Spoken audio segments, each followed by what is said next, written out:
Selamat datang di Tiba-tiba Podcast. Nah, di episode kali ini kita akan mengobrol tentang suatu topik yang begitu dekat dengan kehidupan politik di Indonesia, yaitu oligarki dan kartelisasi partai politik. Bener banget Rahmani, topik ini menarik banget.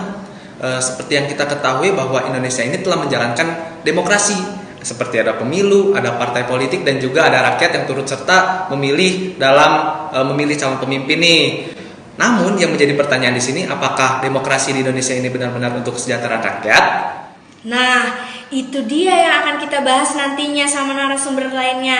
Karena dalam prakteknya ada banyak faktor yang membuat demokrasi di Indonesia ini tidak selalu berjalan secara ideal. Salah satunya adalah pengaruh dari elit ekonomi politik, elit partai, birokrasi, dan tidak kalah besarnya juga ada media. Bener banget nih. Di sini kita nggak sendirian ya. Kita akan mengundang 3 narasumber kita dari mahasiswa Ilmu Politik UIN Sunan Gunung Jati Bandung. Ini dia narasumber kita. Halo guys. Halo, aku Muti. Halo, aku Cinta. Halo, aku Robia. Di sini aku akan nanya gitu, pertanyaan dasar dulu gitu. Dari setelah reformasi tahun 1988, Indonesia ini sering disebut sebagai negara demokratis. Tapi kenapa sih masih banyak gitu yang bilang kalau misalkan demokrasi di Indonesia ini bermasalah gitu. Kira-kira gimana nih kata narasumber kita yang satu ini? Demokrasi di Indonesia itu tidak cuma bisa dilihat dari terlaksana atau tidaknya pemilu itu. Emang Indonesia sudah melakukan pemilu rutinan ya setiap 5 tahun sekali. Partisipasinya juga cenderung naik setiap periode pencoblosan. Dan secara prosedur itu kita tetap berjalan. Jadi demokrasi itu harus dilihat dari apakah suara masyarakat ini benar-benar bisa mempengaruhi kebijakan atau enggak. Terus apakah partai politik ini bisa benar-benar mewakili kepentingan rakyat atau tidak. Dan apakah kekuasaan bisa diawasi dengan baik atau tidak. Nah, dari faktor-faktor tersebut baru kita bisa melihat akar masalahnya. Oh begitu, berarti ini bisa dilihat masalahnya tuh di mana sih? Kekuasaan politik dan ekonomi kita itu masih agak-agak mementingkan kaum elit ya. Jadi emang masyarakat punya hak pilih, tapi aktor yang berperan di balik layar itu memiliki pengaruh besar dan lebih kuat untuk menentukan arah politik dan kebijakan ke depannya. Oke, jadi kalau begitu demokrasi di Indonesia ini hanya berjalan secara formal dong, bisa dibilang gitu ya. Jadi demokrasi di Indonesia ini belum tentu mencerminkan kepentingan rakyat pada hari ini. Jadi demokrasi di Indonesia kita itu antara ada dan tiada, dan kualitasnya pun masih kita pertanyakan sih. Oke, jadi sekarang ini kita masuk ke pembahasan pertama, yaitu oligarki, yang akan nanti dijelaskan sama Kakak Muti nih. Nah, istilah ini kan sering muncul ya Kak di media gitu kan. Kadang masih terdengar abstrak gitu. Aneh lah istilahnya gitu ya. Sebenarnya menurut Kakak itu oligarki itu apa sih Kak? Oke, jadi sederhananya aja nih. Jadi oligarki itu kondisi. Nah, ketika kekuasaan tuh cuma dikuasai atau dipengaruhi sama segelintir orang. Nah, si segelintir orang ini tuh mereka punya sumber daya yang besar. Nah, terutama kekayaan ekonomi. Oke, berarti menjadi oligarki itu tidak harus menjadi seorang presiden, menteri dan juga DPR seperti itu ya Kak? Enggak, justru sering kali nih oligarki itu pengaruhnya enggak kelihatan secara langsung. Nah, mereka tuh bisa kerja lewat pendanaan kampanye, terus apalagi tuh kepemilikan media, terus hubungan sama partai politik, nah atau akses ke birokrasi. Itu berarti itu contohnya seperti apa sih Kak? Nah, jadi contohnya nih kayak politik, apa sih biaya politik tuh pasti mahal kan? Betul, gitu. betul. Nah, buat ikut pemilu seorang kandidat itu butuh dana yang besar.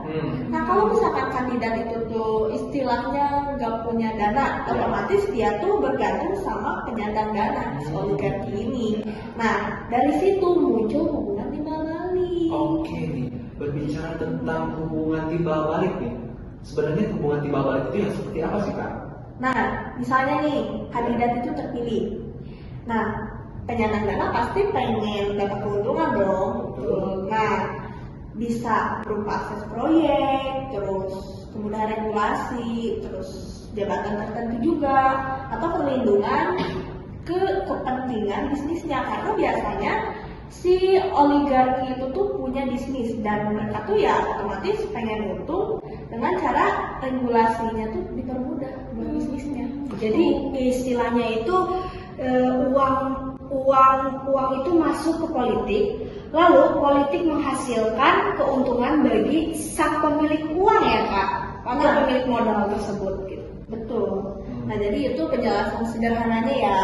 Nah, jadi di sini tuh muncul praktik rent seeking. Jadi mencari keuntungannya tuh bukan cara yang produktif, tapi caranya tuh memanfaatin kedekatan dan kekuasaan. Oke, berarti berbicara tentang kekuasaan nih, berarti ada orang yang berkuasa atau ada aktornya nih. Berbicara tentang kekuasaan di Indonesia juga, sebenarnya siapa sih aktor yang paling dominan di Indonesia itu dalam berkuasa itu seperti apa? Nah, kalau aktor yang paling dominan tuh oligarki ekonomi. Nah, mereka tuh punya modal yang besar, terus jaringan yang luas, terus akses ke sektor strategis kayak pertambangan, terus perkebunan, properti, media, sama sektor keuangan mereka punya aksesnya. Kenapa sih Kak mereka ini begitu kuat ya kalau dilihat-lihat dari penjelasan Kakak? Nah, karena politik itu butuh sumber daya, kampanye butuh biaya, terus partai butuh dana, terus media butuh kontrol narasi, ya butuh dana juga gitu. Nah, terus kebijakan juga bisa diarahin lewat jaringan kekuasaan. Nah, oligarki ekonomi juga harus punya kemampuan buat masuk ke semua jalur itu. Oke, kalau begitu, lalu bagaimana nih dengan elit-elit partai politik? Seperti apa nih konsepnya? Nah, elit partai juga sangat penting ya. Nah, mereka tuh jadi jembatan antara kekuatan ekonomi sama kekuasaan formal negara. Nah, mereka tuh nentuin kayak siapa sih yang mau dicalonin sekarang, terus gimana sih koalisi dibentuk, nah terus juga gimana sih jabatan itu dibagi gitu. Jadi istilahnya elit partai seperti itu adalah sebuah pintu masuk untuk kekuasaan sebuah negara ya Kak, bisa dibilang seperti itu. Nah, kalau oligarki ekonomi itu punya modal. Nah, kalau elit partai punya akses ke kelembagaan. Nah, jadi ketika keduanya bertemu nih, nah jadi pengaruh terhadap kebijakan itu sangat besar. Gitu. Baik. Wah, menarik sekali ya. Benar-benar. Betul. Oke Mun, tadi kan kita udah dijelasin nih sama kamu deh tentang oligarki dan ternyata kita udah paham nih apa itu oligarki dan gimana kepentingan di dalamnya. Nah, sekarang ini lanjut ke pembahasan kedua yang akan dibahas oleh Kak Bia.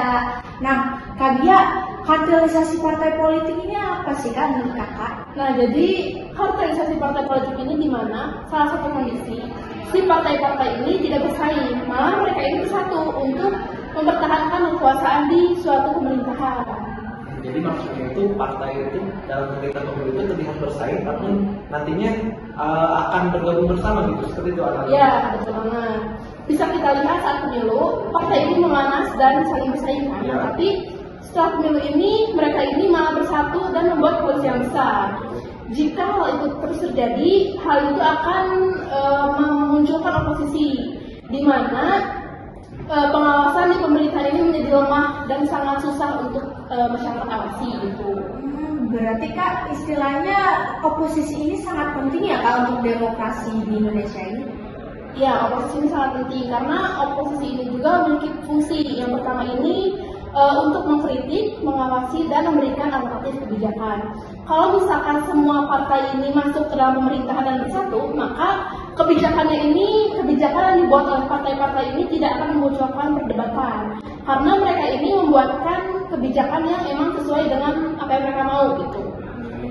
Jadi masalahnya di sini bukan siapa yang menang dalam pemilu, tapi apakah ada kekuatan yang cukup untuk mengawasi kegiatan pemilu tersebut, seperti itu ya? Nah, ya betul banget. Jadi demokrasi ini sebenarnya ini membutuhkan persaingan yang bermakna.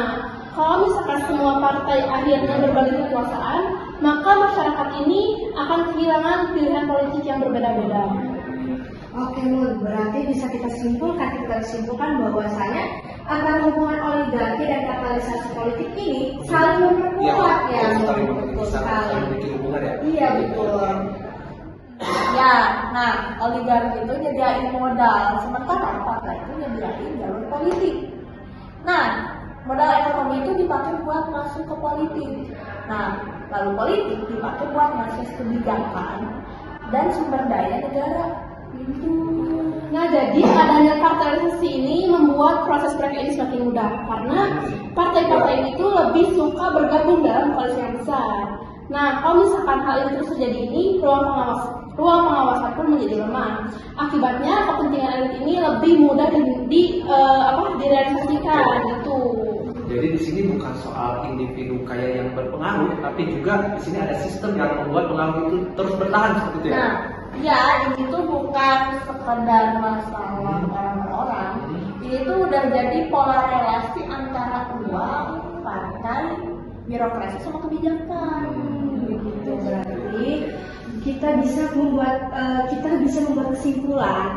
Berarti siklusnya seperti ini ya, Kak. Uang itu mendukung politik membuka akses kebijakan menghasilkan keuntungan, lalu keuntungan itu kembali lagi memperkuat pengaruh politik. Betul. Nah, betul. Itu jadi siklus itu tuh yang bikin oligarki itu susah buat dihilangkan. Sangat disayangkan ya. Betul. Oke, dari obrolan kita hari ini kita dapat menyimpulkan nih bahwa demokrasi di Indonesia ini telah berjalan sejak pasca reformasi ini ya. Betul. Oke. Namun dalam perjalanannya itu cukup masih menghadapi berbagai masalah atau tantangan. Atau bisa kita analogikan juga Betul sekali. bahwa demokrasi di Indonesia ini hanya berjalan secara prosedural bukan secara substantif seperti itu ya. Nah, terus juga tadi dari obrolan tadi kita juga bisa melihat gitu. Ya. Masalah utama adalah kekuasaan yang masih terfokus gitu pada elit-elit politik dan elit-elit ekonomi di Indonesia ini, makanya menyebabkan sebuah oligarki. Nah, untuk itu sementara itu katalisasi partai ini membuat pengawasan kompetisi politik semakin lemah sih di Indonesia ini.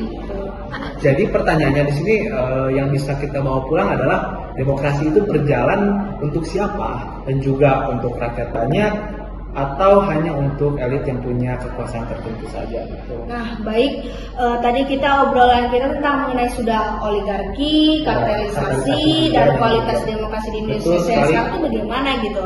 Nah, untuk narasumber, kami ucapkan terima kasih kepada 3 narasumber yang telah hadir dalam pembahasan kita kali ini dan juga para penonton yang sudah setia menemani kita dari awal hingga akhir acara. Terima kasih untuk semuanya. Jangan lupa hanya di tiba-tiba. Oke.